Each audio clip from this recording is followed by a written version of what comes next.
কলকাতার মধ্যস্থিত এক নামী নার্সিংহোমের 52 ইউনিটের বেডে প্রায় অচৈতন্য অবস্থায় শুয়ে আছে চারু। আগুনের সম্পূর্ণ ঝলসে যাওয়া শরীরের জ্বালাটা যেন রাত বাড়তে না বাড়তেই ক্রমেই বেড়ে চলেছে। চারুর মতো সহনশীল মেয়ের কাছেও যেন তা অসহনীয় হয়ে উঠেছে। মুখ বুজে সহ্য করতে চাইলেও চোখের জল যে বাধা মানছে না কিছুতেই। ভগবানের কাছে চারু প্রার্থনা করে চলেছে যাতে ওকে আর এভাবে সকলকে কষ্ট দিয়ে বেঁচে না থাকতে হয়। এসব ছাইপাশ ভাবতে ভাবতে কখন যেন চারুর দুটো চোখ বুঝে এলো। নার্স কেবিনের আলো নিভিয়ে দিয়ে পাশে একটি চেয়ারে বসে বসে ঝিমোচ্ছিল। এমন সময় শুভ্র ধীর পায়ে রুমে প্রবেশ করলো, শুধুমাত্র নিজের স্ত্রীকে একটু চোখের দেখা দেখবে বলে।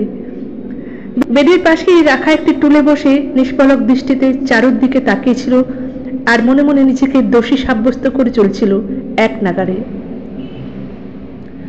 পুরনো স্মৃতির পাতা একের পর এক পাল্টে যাচ্ছিল শুভ্রর মনের মধ্যে। আজ থেকে বছর 4 আগের কথা। শুভ্রর ছোটবেলার বন্ধু উপলের বিয়েতে চারুর সাথে পরিচয় পর্ব ঘটে। উপলের মাস্তুতো বোন হলো চারু আর বেস্ট ফ্রেন্ড হলো শুভ্র। ফলে সেই সূত্র ধরেই ভাগ্যের খেলায় ধীরে ধীরে ওদের মধ্যে পরিচয় থেকে প্রেমের নিবিড় বন্ধন তৈরি হয়। অবশেষে সেক্টর 5-এর টাটা কনসালটেন্সি সার্ভিসের সফটওয়্যার ইঞ্জিনিয়ার পদে একখান মস্ত বড় চাকরি জুটিয়ে শুভ্র চারুকে সঙ্গী করে বিয়ের পিঁড়িতে বসে। হ্যাঁ, ওদের শুভ পরিণয় সম্পন্ন হয়েছিল সেদিন। দুজন দুজনের মাঝে ছোট ছোট মুহূর্তের সাথেই ওদের সংসার গড়ে উঠেছিল। বিয়ের 6 মাস পর শুভ্র আর চারুর প্রথম হানিমুনে গেল হিমাচল প্রদেশ। সত্যি কি সুন্দর ছিল সেসব কাটানো দিনগুলো। কিন্তু এত ভালো যে কপালে সয় না সকলের, তাই হয়তো আচমকা ভগবান বিরূপ হলেন ওদের উপর। একদিন সন্ধ্যাবেলায় সন্ধ্যা প্রদীপ জ্বালাতে গিয়ে চারুর গায়ে জড়ানো হাউস কোট থেকে পুরো শরীরে আগুন ধরে যায়।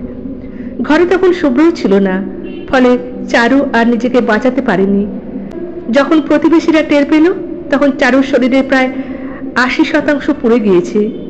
তারপর ঘন্টা দুয়েকের মধ্যে শুভ্র এসে নিজস্ব তৎপরতায় অ্যাম্বুলেন্স ডেকে নিয়ে এসে নার্সিংহোমে ভর্তি করায় স্ত্রীকে। এইভাবেই হাতে গোনা প্রহর কাটতে থাকে। এরপরে কি হলো জানতে হলে অবশ্যই গল্পটির দ্বিতীয় পর্বের ভিডিওটা শুনবেন। ভিডিওটা ভালো লাগলে লাইক, শেয়ার ও কমেন্টস করে দেবেন। নতুন বন্ধুদের চ্যানেলটা সাবস্ক্রাইব করে পাশে থাকার অনুরোধ রইল। অবশ্যই বেল আইকনটা পুশ করে দেবেন, তাহলে আমার নতুন নতুন গল্প ও ভিডিও আপনাদের কাছে পৌঁছে যাবে।